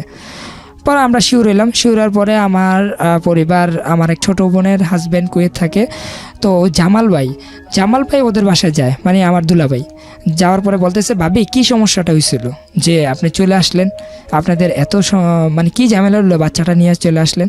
পরে বলল যে দেখেন আমি কাবিন ছাড়া যাব না, মানে ও ডাইরেক্ট বললো যে আপনি তো আমাকে নিতে আসছেন কিন্তু আমার কোনো কাবিন হয় না, আমি কাবিন ছাড়া যাব না, এখন কাবিন করতে হবে 15 লক্ষ টাকা, তাহলে আমি যাবো, এছাড়া আমি যাব না। তখন আমার আব্বু ফোন দিয়ে বললো যে আমার আব্বু বাহির থেকে ওরে স্বর্ণ অলংকার যাই মানে খুশি যখন মন যেত তখনই পাঠিয়ে দিত। ওর এক একটা মোবাইল মানে খুব দামি দামি ছিল, ওর প্রত্যেকটা ড্রেস খুবই দামি দামি ছিল। এগুলা আমার তো সামর্থ্য ছিল না একটা দোকানদারি করে এগুলো করার জন্য, তা আমার আব্বুই করতো বেশিরভাগ। আর আমি যেটা করতাম প্রতি মাসে 20,000 15,000 টাকা ইনকামিং করলে এটা তো ঢাকা শহরে এইভাবেই খরচ হয়ে যায়। এর মাঝে ওর পড়াশোনা খরচ। হ্যাঁ, তুলির সাথে আমার আব্বু যোগাযোগ করে যে মা তোমার কী সমস্যা হয়েছে তুমি বলো। পরে বললো যে দেখেন আমি আপনারা অনেক সম্মান করি, আপনিও আমাকে অনেক বেশি ভালোবাসেন ঘরের মধ্যে, জিশানের পর কিন্তু আপনি আমাকে বেশি ভালোবাসেন। তো সেই সাথে আমি বলি আমি কাবিন করলে যাব, আর কাবিন ছাড়া যাব না, তবে কাবিন হতে হবে 15 লক্ষ টাকা। তখন বিষয়টা জানার পর আমার দুলাভাই ওখান থেকে চলে আসে, আসার পরে আমার খুব বিরক্ত লাগে। আমি বললাম যে আমি ঠিক আছে আমি তুলির সাথে যোগাযোগ করি। তো তুলির সাথে আমি যোগাযোগ করার অনেক চেষ্টা করি, ওর বাবা মা মানে এইভাবে বলে না ও কথা বললো, কিন্তু তুলি বলতেছে আমি কথা বলবো না। হ্যাঁ, মানে আমি বুঝতেছি না। পরে আমি বিষয়টা ভাঙার জন্য আমি ভাবলাম ওই বাড়িতে যাবো, হ্যাঁ যা দেখবো। তো আমার বাবা মা আমাকে অনেক বারণ করছিল। আমি এখন বুঝি যে বাবা মার প্রত্যেকটি কথাই ছিল সঠিক। হ্যাঁ, তো আমি মানলাম না। আমি তুলিকে গরিপুর যাওয়ার পর মানে এই যে কুমিল্লা গরিপুর, যেহেতু আমার বাড়ি চাঁদপুর মতলবে, গরিপুর যাওয়ার সাথে তুলির সাথে আমার সাথে ফেসবুকে যোগাযোগ হলো যে তুলি আমি তো গরিপুর আসছি ভাই, যায় অন্য হয়ে গেছে, আসলে কি ভুল করছি না করছি আমি তো বুঝতেছি না, তুমি চরম ভুলটা করছো, এখন আমি তোমাদের বাড়িতে আসলে কোনো সমস্যা হবে? পরে বললো যে না কোনো সমস্যা হবে না, তুমি নির্ভয়ে আসো, তুমি আসলেই আমি তোমার সাথে চলে যাব। তো আমি বললাম কাবিন কারে ভাই, কাবিনে কি মানুষ বউ রাখে? আর কাবিনে মানে ও বিভিন্ন উদাহরণ দিল। তাই আমি ভাবলাম যে আচ্ছা ঠিক আছে আমি আসতেছি, কোনো সমস্যা হবে না তো? না। তা আমি কাউকে, এবং কি তুলি আমাকে বলে তুমি কিন্তু অন্য কাউকে বলবা না যে আমাদের বাসায় আসতেছো। আমি বললাম আমার বাবা মা তো জানে, রাগারাগি করে বাসার থেকে আসছি। পরে বললো আচ্ছা ওনারা জানো, আর তোমার বন্ধু বান্ধব কাউকে জানাইবা না, তুমি আসো বাসায়। তা আমি বুঝি নাই বিষয়টা। তা আমি ওদের বাসায় যাই, যেহেতু তুলির ও আমার স্ত্রী, ওই তো আমার সব কিছু, মানে আমি এরকম ভাবতাম এর চেয়ে বিশ্বস্ত লোককে। তো ওদের বাসায় যাই, যাওয়ার পরে ওর মা দেখি ওখানে আসে, ওর বোন আসে, ওর ভাই আসে, এবং কি আরও 2-3 জন লোক থাকে। হ্যাঁ, তো আমার জিজ্ঞাসা করতেছে ওর মা মানে তুই করা তুই এখানে আসছিস কেন? তাই আমি বললাম আপনি তো স্কুলের ম্যাডাম, এই ভাইকে কথা বলেন, আমি সালাম দিয়েছি, সালামের উত্তর নেন। পরে বললো যে সেটা আমাকে খুশি, তোর মুখের থেকে কোনো সালাম আমরা নিব না, তুই এখানে আসছিস কেন? পরে আমি বললাম যে আমি এখানে আসছি আমার ওয়াইফকে নেওয়ার জন্য, আমার বাচ্চা নেওয়ার জন্য। পরে ও বলতেছে কোনো ডকুমেন্ট আছে তোমাদের যে বিয়ে হয়েছে, তোমাদের কোনো কাবিন আছে যে তুমি বিয়ে করছো? পরে আমি বিষয়টা মানে চুপ হয়ে দাঁড়াইলাম যে দেখেন কাবিন আর মানে কাবিন তো অবশ্যই করতে হবে, হয়তো এতদিন বুঝতে পারি নাই যে আসলে বিষয়টা বুঝি নাই যে কাবিন করতে হয় বা কি বিষয়।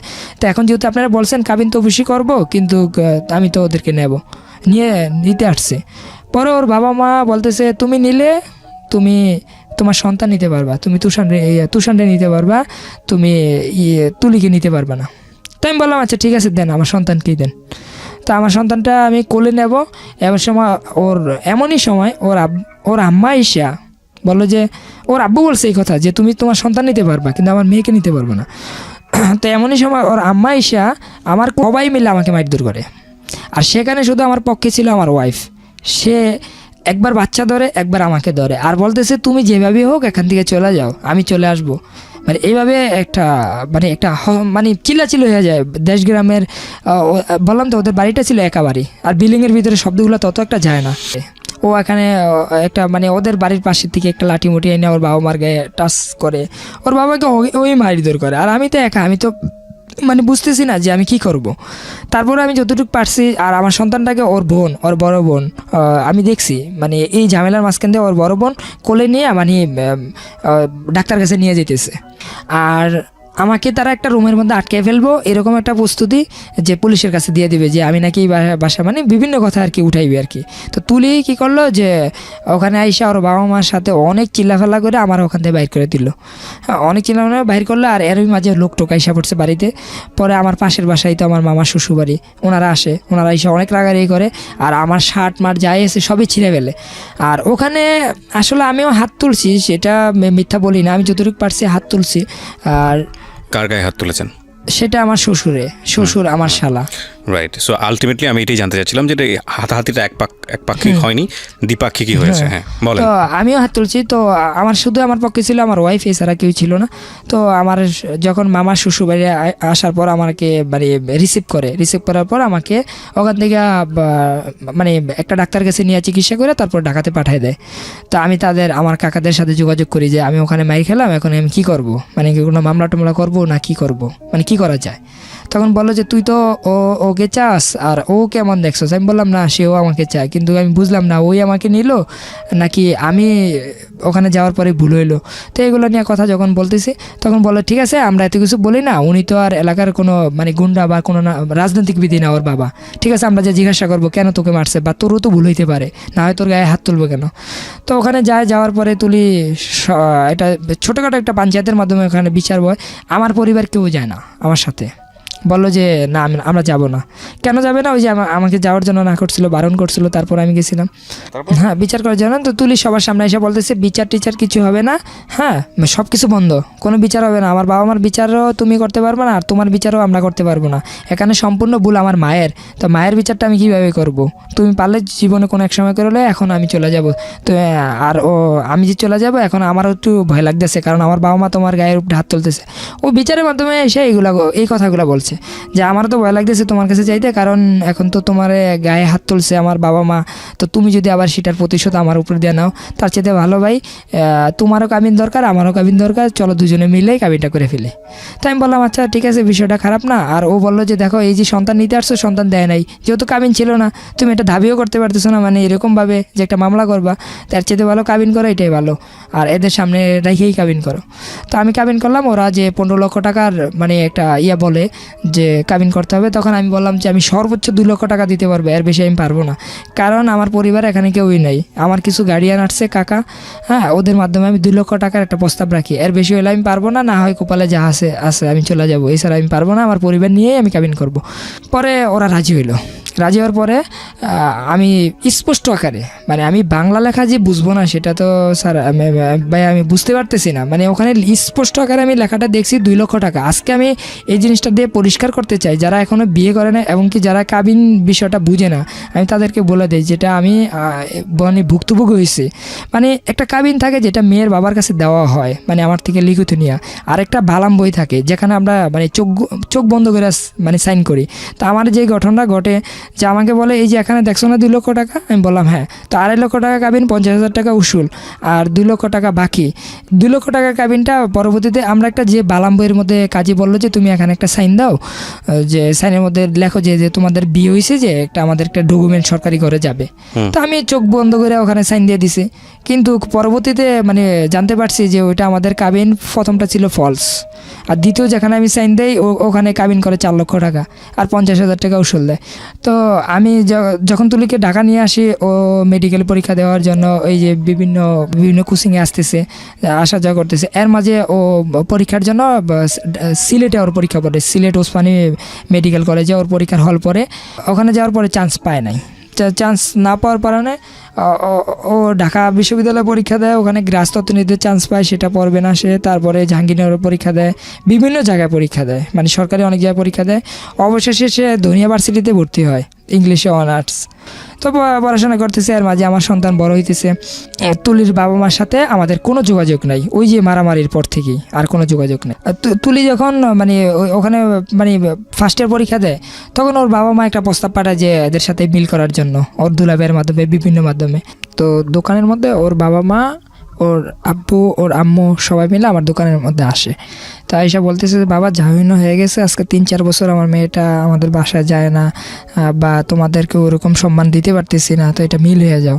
তো আমি বললাম ঠিক আছে, আমার ওয়াইফের সাথে আমি যোগাযোগ করে আমি বিষয়টা আপনাকে জানাবো। তো এখন বাসায় যান, বাসায় যা কথা বলেন। কেন এখন যাবো না, তুমি যদি বলো তাহলে তোমার সাথে মিল হয়ে তোমাদেরকে ইনভাইট করবো আমাদের বাসায়, আইসো গার্ডিয়ান নিয়ে, এটা মিল হয়ে যায়, এখন আর এগুলা করার সময় নেই। তো আমি বললাম ঠিক আছে, ভালো প্রস্তাব। তো আমার পরিবারের সাথেও যোগাযোগ করলাম, ওনারা বললো যে ঠিক আছে এটা মিল হয়ে যাও। তো আমার ওয়াইফ বারবার বলতেছে না আমি তাদেরকে চিনি, আমার বড় বোনকে নিয়ে অনেক সমস্যা হয়েছে, মানে ওর বড় বোনকে নিয়ে অনেক ঝামেলা হয়েছে, যাক ওই প্রসঙ্গে আমি আসি না, আমি আমারটা নিয়েই বলি। তো তুলি অনেক বারণ করছিল, তারপরেও আমি বললাম যে ঠিক আছে আপনারা আমাদের বাসায় যান বা গ্রামে যান, গ্রামে যে আমার আম্মুকে দাওয়াত করেন, আমরা আসবো।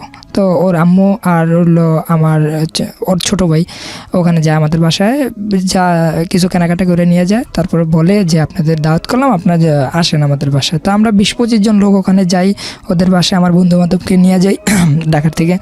তো সবারই খাবার দিছে, কিন্তু আমার খাবারের সময় ওদের খাবারটা শেষ হয়ে গেছে। আসলে আমি খাবার নিয়ে কথাটা বলতাম না এখানে, হয়তো অনেকে অনেক মানে ছোটো মনে করতে পারে আমাকে, কিন্তু বিষয়টা হলো সবার সামনে আমাকে অপমান করা হয়েছে আর কি।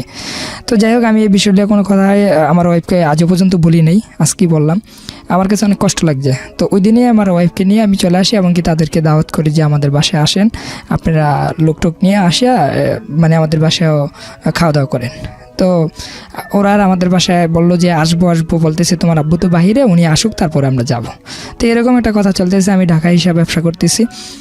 তো তার মাঝে তুলি প্রায় সময় ওদের বাসায় যাইতো, মানে আমাকে নিয়ে যেত। তো যখন ওখানে যাইতাম আমার শ্বশুরবাড়িতে, তখন আমি অনেক কিছু ফলো করতাম যে ওরা আমাকে মানে একটু অন্য চোখে দেখে, অন্যভাবে দেখে। তো যাই হোক, কিন্তু আমি আমার ওয়াইফ এগুলা নিজেই, সে অনেক রাত্রে কান্নাকাটি করে আমাকে বলে যে আজকে। আচ্ছা, 1 মিনিট একটু থামাচ্ছি আপনাকে। একটা হচ্ছে অন্য চোখে দেখার পেছনের কারণটা কি, মানে আপনার অর্থনৈতিক অবস্থা তাদের অর্থনৈতিক অবস্থার মধ্যে পার্থক্য আছে, বিষয়টা কিরকম? না, সেটা এরকম না। মানে অর্থনীতি যদি সঠিকভাবে মাপা হয় ওদের তুলনায় আমাদের একটু ভালো আছে, যদিও আমার না, সেটা আমার বাবার। আচ্ছা, হ্যাঁ, আপনার স্ট্যাটাসটা তেমন একটা ছিল না, আপনার লেখাপড়া শেষ হয় এসএসসি পড়া অবস্থাতেই, আমার ইন্টার পর্যন্ত। আর আপনার ওয়াইফ তখন অনার্স থার্ড ইয়ারে পড়ে। অনার্স থার্ড ইয়ারে। তো এখন যখন ও ওই বাড়িতে আসা যাওয়া করতেছে প্রচুর পরিমাণে, একটা ভালো মিল হয়ে গেল। তো ওর বাবা মা আমার বাসায় আইসা বেড়াইতেছে, ওর বোন আসতেছে, সবাই আসতেছে, আমিও যাইতেছি। তো এরকম সুন্দর একটা পরিবার চলতেছে। তো এর মাঝে এই যে আবার রোজা ঈদের কথা বলি, তো আমার এক জেঠি আম্মা মারা যায় ঈদের 4 দিন আগে। তো আমার আম্মু আইসা বলতেছে যে দেখ, দোকান তো এখন তুই একদিনের জন্য বন্ধ রাখ, তো জেঠি আম্মা মারা গেছে, দেশে যাই দেবো। তো আমি বললাম যে ঈদের 4 দিন আগে যদি দোকানটা বন্ধ করে দিই তাহলে অনেক কষ্ট হয়ে যাবে আমার জন্য। তো একটা কাজ করেন, এখন তো দোকানটা ভালো চলবে, তো তুলিকে নিয়ে যান, তুলি আর তুষানকে নিয়ে যান। তো তুলি আর তুষান যাওয়ার জন্য রাজি না আমাকে ছাড়া, তারপরেও আমি ওদেরকে পাঠাই। তো ও আমার আম্মুর সাথে সকাল ভোরে 8টার দিকে রওনা দেয়, দেশে যায়, জানাজা শেষ করে তারপর আমার সাথে মেসেজে কথা হয়। আমরা কিন্তু সবসময় মেসেজে কথা বলি। কে মারা গিয়েছে? আমার জেঠি আম্মা, গ্রামের। ওকে। তো তুলি ওখানে যাওয়ার পরে আমাকে সব কিছু আপডেট জানাচ্ছে যে মেসেজের মাধ্যমে কোথায় কী করতেছে। তো হঠাৎ করে আমি যখন ও এখান থেকে যায়, তো ওর সাথে আমার সাথে আজকে এই যে 1 বছর মিল হয়েছে, আমার পরিবারের সাথে একটা বিষয় নিয়ে দ্বন্দ্ব হইতো সবসময়। সেটা হলো ও বাড়িতে গেলে যদি বলতো যে আজকে আসবো, আজকে আসতো না, আর 4-5 দিন পরে আসতো। এই জিনিসটা আমার কাছে কেন জানি খারাপ লাগতো। মানে ও সব কথা আমার রাখতো, যে আমি যেভাবে বলতাম সেভাবেই চলতো, বা ও যেভাবে বলতো আমি সেভাবেই চলতাম, কিন্তু এই কথাটা ও রাখতো না। তো এটা নিয়ে আমি আম্মুকে যখন তুলি আমার বাসার থেকে যায়, তখন আমি সকালবেলা আম্মুর সামনে বলি যে এবার আর আশিনপুর পাঠাবেন না, মানে আমার শ্বশুরবাড়িতে তুলিকে দিবেন না। হ্যাঁ, তো আর যদি দিতে চান তাহলে আমার সাথে যোগাযোগ করবেন। তুলিকে বললাম ঠিক আছে, তুলিকে বললো যে হ্যাঁ তুমি যেটা বলবা সেটাই। তো ও বাড়িতে যাওয়ার পরে মেসেজে কিন্তু আমার সাথে যেভাবে কথা বলতেছে আমি কিন্তু বুঝতে পারছি ওর মনটা খারাপ। তো আমি প্রশ্ন করলাম ঈদের 2 দিন আগে যে তোমার মনটা প্রচুর খারাপ কেন, তুমি বুঝতে পারছো? আমি বললাম হ্যাঁ। অনেক বছর তোমাদের বাড়িতে থেকে ঈদ করতেছি, এবার যদি আমাদের বাড়িতে ঈদ করতাম হয়তো ভালো লাগতো। তো আমি বিষয়টা মানে খুব গুরুত্বপূর্ণভাবে মানে মাথায় রাখি। তো ওরা আমি মেসেজ দিয়ে বললাম ঠিক আছে, তুমি বাবা মার সাথে আমাকে বইলা তুমি চলে যাও, ওখানে ঈদ করো। তো অনেক খুশিতে ওই দিনে বিকালে বললো তাহলে আমার আরেকটা কথা রাখো, আমি আজকেই চলে যাই। বললাম আজকে কেন? ঈদের তো আরও 2 দিন বাকি আছে, তুমি কালকে যাও। কারণ আজকে আমাদের বাড়িতে একটা মাহফিল, আমার আম্মু অনেকবার ফোন দিতেছে, আব্বু ফোন দিতেছে, ওই মাহফিলের মধ্যে মানে আমার থাকলে হয়তো একটু সুবিধা হবে। তো আমি বললাম ঠিক আছে। তো আমার আম্মার সাথে যোগাযোগ করলাম, আব্বুর সাথে যোগাযোগ করলাম, পরে বললাম যে ঠিক আছে তুমি চলে যাও। তো আমার আম্মু ওই যে খেয়াঘাট পর্যন্ত, মানে আমার বাড়ির থেকে ওদের বাড়িতে যাওয়ার পথে একটা নৌকাঘাট পড়ে আর কি, ওই খেয়াঘাট পর্যন্ত আমার সন্তানকে এমনকি তুলিকে নৌকাতে উঠাই দিয়ে আসে ট্রলারের মধ্যে। তো ট্রলার থেকে বাইরে তুলি মেসেজ দিতেছে যে আমি বাজারে আসি, তারপরে বলতেছে সিএনজিতে উঠছি, ওই বাড়িতে যাওয়া মেসেজ দিছে। তারপরের দিনও কথা হয়েছে মেসেজের মাধ্যমেই, ফোনে কথা হইতো খুব অল্প, আর আমিও ছিলাম ব্যস্ত। তারপর ওদের ঈদ হইলো। তো ঈদের দিন এই প্রথম আমি ঈদে বাড়িতে যাইনি। যাই না এই কারণে আমার টাকা পয়সাটা একটু আমি আগেও বললাম যে আমার দোকানে একটু সমস্যা চলতেছে, মানে দোকানটা ফটোকপি মেশিন নষ্ট হয়ে গেছে, কম্পিউটার নষ্ট হয়ে গেছিলো, এগুলো নিয়ে আমি খুব মন খারাপ যে এখন যদি দোকানটা বন্ধ থাকে তাহলে আমার জন্য খুবই সমস্যা পড়ে যায় মধ্যে। তাছাড়া ওর সামনে আবার এডমিশন ফি দিতে হইব, মানে এরকম অনেক চিন্তা ভাবনা পড়ে যায়। তো আমি ঈদের যাই না, তো ঈদের দিন আমি যখন বাইতুল মোকাররমে ঈদের নামাজ পড়ার পর ও আমাকে ফোন দিল। ঈদের দিন আর কোনো কথা হয় না আমার সাথে, মানে ঘুম থেকে উঠে আমি নামাজ পড়তে চলে আসছি, মোবাইল বন্ধ ছিল। তো ফোন দিল ফার্স্ট, বললো যে কেমন আছো। তা আমার না চোখের পানি এসে পড়ছে, মানে কান্না চলে আসছে যে এই ফার্স্ট তোমাদের ছাড়া ঈদ করতেছি, বাবা মা ছাড়া ঈদ করতেছি, আজকে টাকার জন্য এত কষ্ট করতেছি। তো আসলে তোমরা ওইভাবে বুঝো না, এই যে ওই বাড়িতে গেছো, এখন আব্বু তো ফোন দিয়ে আমার সাথে অনেক রাগারাগি করতেছে, বলতেছে যে আমি বউর জন্য কাপড় চোপড় আনলাম, নাতির জন্য আনলাম, এখন বউরে তুই পাঠাই দিলি, এখন আমি কোন দিকে যেতাম।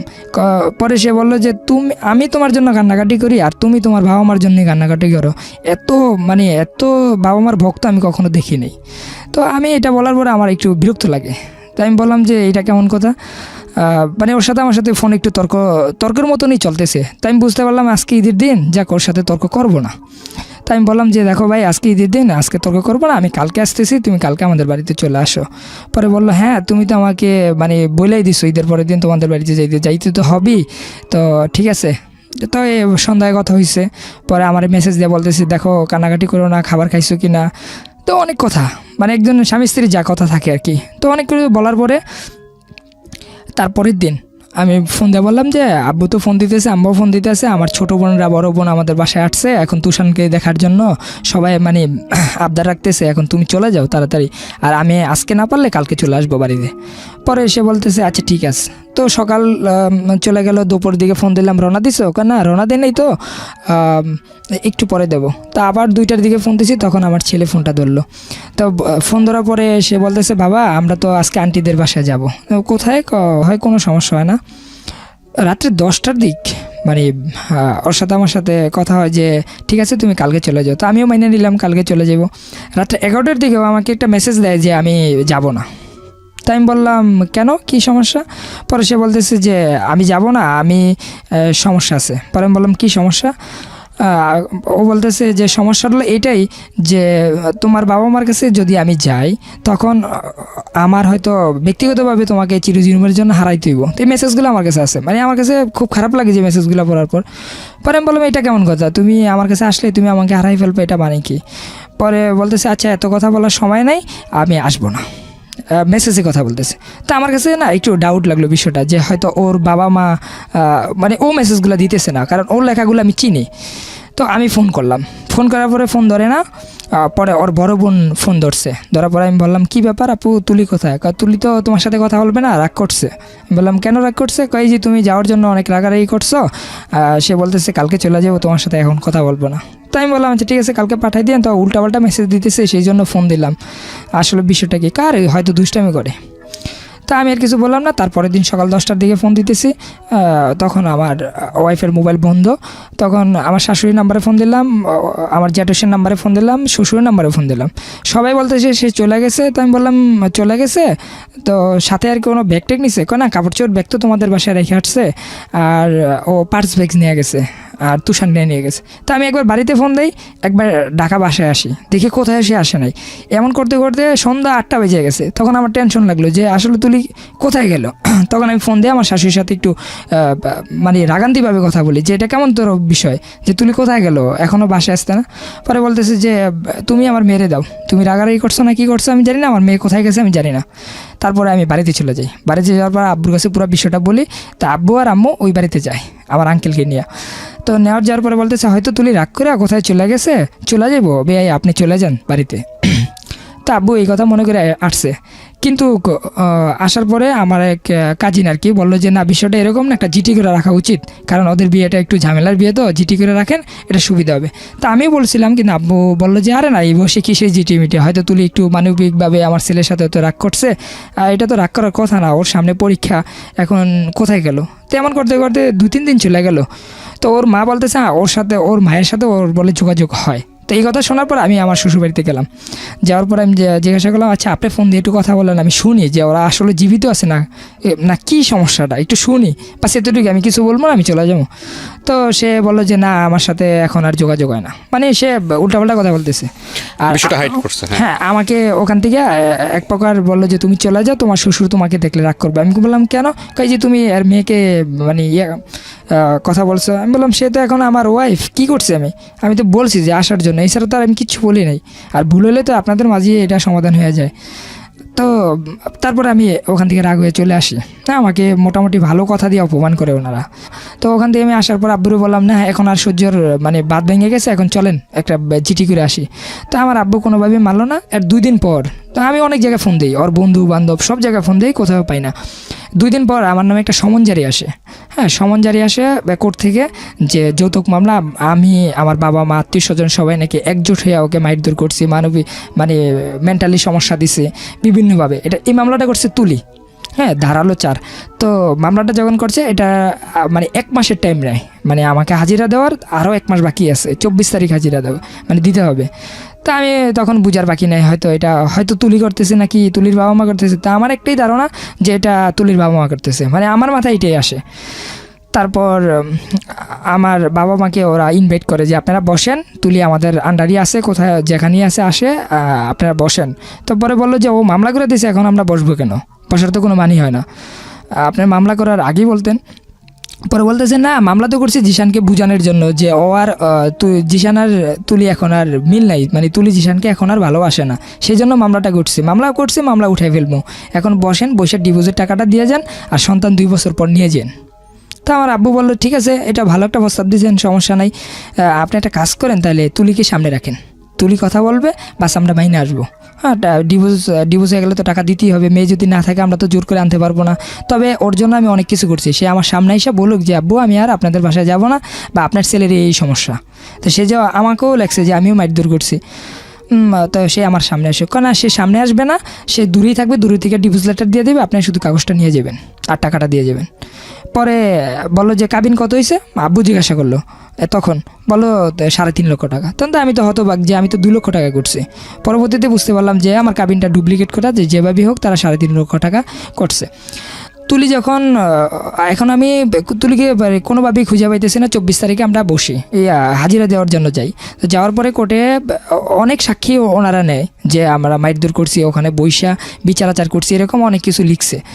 তো যখন ম্যাজিস্ট্রেট ছিল মহিলা, তো উনি বলতেছে কী ব্যাপার, তুমি কি আরে মারধর করো? আমি বললাম যে একটা ডকুমেন্ট দেখান আমাকে যে আমি ওকে মারধর করছি কিনা, শুধু একটা দেখান তাহলে হবে। পরে বললো যে আচ্ছা তোমার কোনো সাক্ষী আছে? কয় স্যার মারধর করে না তো, কিন্তু মেন্টালি সমস্যা দেয়, মানসিকভাবে সমস্যা দেয়, আমার পড়াশোনার সমস্যা হয়। পরে আমি বললাম পড়াশোনার সমস্যা হয় স্যার, আমি তো ক্লাস 10 থেকে অনার্স পর্যন্ত পড়াশোনা করাইতেছি, যদি সমস্যা দিতাম এতটুকু পড়লো কীভাবে? পরে ও বলতেছে না এগুলো সব আমার বাবার টাকা, ও কখনো টাকা দিত না, ওর বাবাও দিত না, মানে এখন ও সম্পূর্ণ বিপক্ষে কথা বলতেছে আমার।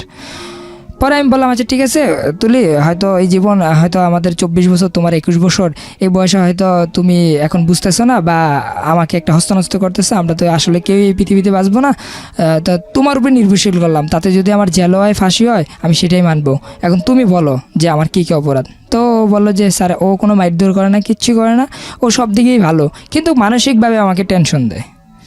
তো তারপরে বললো ঠিক আছে, তো আমাকে বিল কেটে দিল, যেটা জেলে পাঠাই দিল। 16 দিন জেলে ছিলাম। 16 দিন যেদিন হাজিরা, আমার আবার 8 তারিখে হাজিরা ছিল।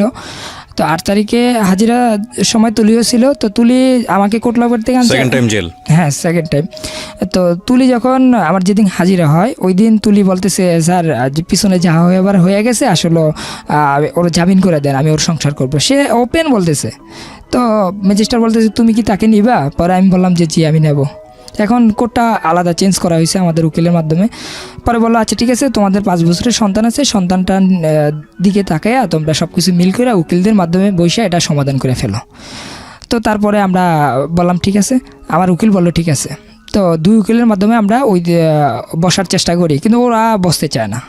তো বসতে তো চাই না। তারপরে আবার হাজিরার দিন যে আমরা বলি যে স্যার, মানে আমাদের উকিল বলতেছে যে আমরা বসার ট্রাই করছি কিন্তু ওরা আসে নাই, ওরা হাজিরা দিয়ে চলে গেছে, এখন আজকে কীভাবে বসা যায় বা কীভাবে সমাধান করে দেন এইটাই চাই। পরে বললো যে আজকে 3টা বাজে আপনারা 2 পক্ষ এই উকিলের মাধ্যমে বসবেন। তো বললো যে আচ্ছা ঠিক আছে। তো ওই দিন আমরা বসার পরে আমার ওয়াইফ নাই ওখানে, আর এই 4 মাস পর্যন্ত আমার সন্তানকে একবারও আমরা দেখি নাই। তো ওয়াইফ নাই, এখন আমার শ্বশুর বলতেছে, আমি আগেও যেটা বলছি এখনও সেটাই বলি, কাবিনের টাকা দিয়ে দেন আর তুলি আসবে না সামনে। তো আমার আব্বু বললো যে তুলি না আসলে আমি এটা কীভাবে সমাধান করবো, তুলি না আসলে তো এটা সমাধান হয় না। এখন বিয়ে করছে ছেলে, ওর সাথে কী সমস্যা হয়েছে না সমস্যা হয়েছে এগুলো তো আমরা শুনবো, শোনার পরে না একটা মানে ডিভোর্স কথাটা আসবে। আপনি যদি তার আগেই বলেন কীভাবে হলো, আর তুলি বলুক, তুলি তো এখনই বললো যে সংসার করবে, এখন তুলিকে আপনি কোথায় পাঠাই দিচ্ছেন আর আমার নাতিটা কোথায়? তখন বললো যে নাতি সময় মতন পাইবেন আর তুলি আসবে না। তো এই কথা বলছে আব্বুর সাথে, আমার সাথে, আমাদের পরিবারের সাথে, তাদের সাথে ওখানে বসে আর কোনো সমাধান হয় নাই। তো সমাধান হওয়ার পরে আমরা ওখান থেকে উঠে আসার পরে আমরা মানে ওখানে আবার একটা কথা বলে যে আমার শ্বশুর বলতেছে সন্তান ভরণ পোষণ কিন্তু ওরই দিতে হবে, তো সেই ক্ষেত্রে 2-3 হাজার টাকা করে প্রতি মাসে আমাকে দিবেন। তো আমাদের উকিল বলতেছে না, আমরা হাতে হাতে কোনো টাকা দেবো না, আমরা সরাসরি মানে কোর্টের মাধ্যমে এটা সমাধান করব। এই পর্যন্ত বইলা উঠে মানে ওখান থেকে উঠছে। এখন আমার হাজিরা 26 তারিখে, তো ওখানে গেলে মানে কি হবে সেটা এখনও বলতে পারতেছি না। তবে এর মাঝে আমি নিজে ব্যক্তিগতভাবে উকিলদের সাথে যোগাযোগ করার পর যে আমার সন্তানটা আমি কীভাবে দেখি, হোক ডিভোর্স অথবা যেটা মনে সেটাই হোক, কিন্তু আমি তুলিকে চাই। হ্যাঁ, আমি যদি তুলি না আসে আমার তো কিছু করার নাই, কিন্তু আমার সন্তানটা আমি কীভাবে দেখবো বা ওর সাথে কীভাবে যোগাযোগ করব। তখন সে বললো যে তুমি একটা মামলা করতে পারো তোমার সন্তান দেখার জন্য। তখন আমি সেটা করি যে আমার সন্তান দেখার জন্য আমি কিভাবে যে যা যা দরকার আর কি উকিলদের মাধ্যমে আমি একটা মামলা করি। তো ওই মামলাটা মানে উঠবে 26 তারিখে। তুলি যখন আসবে তুলিকে বলে দিব যে তোমার সন্তানকে নিয়ে তুমি কোর্টে আসো, আর তুলি যদি কি বলে সেটা হলো মেন বিষয়। তুলি গতবারও বলছিল যে সংসার করবে, এখন বাকিটা আল্লাহ ভালো জানে যে কি হয়। এই হচ্ছে আপনার গল্প। জি। কেন বললেন এই গল্পটা? এই গল্পটা শুধুমাত্র মানে বলার জন্য আসছে আমার সন্তান যখন বড় হবে, হ্যাঁ, সে যেমন এখন তো সবাই জানে যে আমি হয়তো ভুল করছি, অনেক ভুল করছি, হ্যাঁ, কিন্তু আমি কিন্তু আসলে ওরকমভাবে আমি চাই নাই যে একটা সংসার নষ্ট হয়ে যাক বা নষ্ট হওয়ার কোনো কাজগুলো আমার মনে হয় না যে আমি করছি। দেখেন, প্রথম কথা হচ্ছে কি, আপনাদের সংসার নষ্ট হোক এটা যদি আপনারা না চান, তাহলে এখানে বাকি যে বিষয়গুলো নিয়ে আপনি কথা বলেছেন সে বিষয়গুলো একেবারেই প্রয়োজন নাই, মানে মুখ্য না। প্রথম কথা হচ্ছে একটা আমাদের এই একটা বড় সমস্যা, যখন আমরা একমাত্র সিক্রেটস অনুষ্ঠানে এটা হয়, একটু ডিফারেন্ট টাইপ অফ স্টোরি, যখন মানুষ ওখানে নিজের ভুল বলতে আসে তখন শুধু ভুলই বলে। এছাড়া জীবন গল্পের ক্ষেত্রে আমরা যেটা দেখি যে অলওয়েজ একজন মানুষ যখন বলছে সে নিজেকে প্রমাণ করছে আমি ভিকটিম, আমার কোনো দোষ নাই। সো আপনার ক্ষেত্রেও জিনিসটা সেটাই হয়েছে। আপনি আগাগোড়া যেটা বলেছেন সেটা হচ্ছে আপনি ভিকটিম, আপনার কোনো দোষ নাই। তুলিকে কিছুটা সেভ করেছেন, ওর বাবা মাকে দোষ দিয়েছেন, এবং শেষ পর্যন্ত তুলির সাথে আপনি সংসার করতে চান, এটাই হচ্ছে মূল কথা। আপনি যেহেতু সংসার করতে চান সেটা খুব ভালো, আমি মনে করি। আপনার স্ত্রী যদি সংসার করতে চায়, আর বিষয়টা যেহেতু কোর্টের বিচারাধীন অবস্থায় আছে, সুতরাং মহামান্য আদালত যে সিদ্ধান্ত নেবে সেটাই সিদ্ধান্ত, এখানে আমাদের কিছুই বলার নেই। আমি শুধু একটা জিনিসই একটু বলতে পারি, সেটা হচ্ছে পুরো গল্পের প্রেক্ষাপট থেকে যদি গল্পটাকে মূল্যায়ন করি, তাহলে আমার কাছে কেন জানি মনে হয়, এটা আমার ব্যক্তিগত অভিমত, আমি যারা লিসনার যারা শুনছেন তাদেরও ব্যক্তিগত অভিমত থাকতে পারে, সেই জায়গাটা থেকে বলবো যে আমার এই গল্পে আপনি যে কথাগুলো বলেছেন নিজেকে এক ধরনের সাফাই করে, আপনি পুরোপুরি সাধু, এটা আমি বিশ্বাস করি না। প্রথম কথা হচ্ছে এটা, আপনি যদি পুরোপুরি সাধু হতেন তাহলে আপনার স্ত্রী কোর্ট পর্যন্ত যেত না, ঠিক আছে, এবং আপনার স্ত্রী মামলা মোকদ্দমা পর্যন্ত যেত না, এত বছর সংসারও করতো না। আর দ্বিতীয় কথা হচ্ছে আপনার হাত ধরে বের হয়ে আসার পরে এত বড় রিস্ক নিয়ে এত ভালোবেসে আবার এইরকম একটা জায়গায় এসে যেত না। সুতরাং আপনার মধ্যে অবশ্যই সমস্যা আছে, এটা হচ্ছে একদম অ্যাজাম্পশন। এর বাইরেও পৃথিবীতে অনেক কিছু ঘটে, আপনি যেটা বলছেন আপনি তার চেয়েও ভালো মানুষ হতে পারেন, বাট আমাদের নর্মাল অ্যাজাম্পশন হচ্ছে এটা, নাম্বার 1। নাম্বার 2 সেটা হচ্ছে যে এই ধরনের বিয়ে করার ক্ষেত্রে আপনি যে 2বার জেল খাটলেন, তাই না, এই ধরনের বিয়ে করার ক্ষেত্রে আমার মনে হয় আমাদের যারা আজকে জীবন গল্পটা শুনেছেন, লিসনার যারা আছেন, তারা একটু চিন্তা করতে পারেন যে বিয়ে ব্যাপারটা আসলে দুটো পরিবারের বন্ধন। একেবারে পরিবারকে সাইড করে দিয়ে একটা বয়স, আপনি তো মেয়েটাকে বিয়ে করার আগেই একটা বোধহয় ডিভোর্স লেটার পেয়েছেন, হ্যাঁ, কি আশ্চর্য বিষয় যে মেয়েকে বিয়ে করার আগেই ডিভোর্স লেটার পেয়ে গেল, এবং সেই মেয়েই ঘরে আসলো, এবং তাকে বিয়ে করার পরে তো জেল খাটলেন, বিয়ে করার পরে জেল খাটলো, এবং সেখানে কাবিন ছিল না, বিয়ে করার আগে জেল খাটলো, ডিভোর্স লেটার পেলো, এবং সেখানে সেই বিয়েতে আবার কাবিন ছিল না। তারপরে বিয়ে করার পরে কাবিন করলো, সে কাবিনের মধ্যে 2 নাম্বারই, আবার তারপরে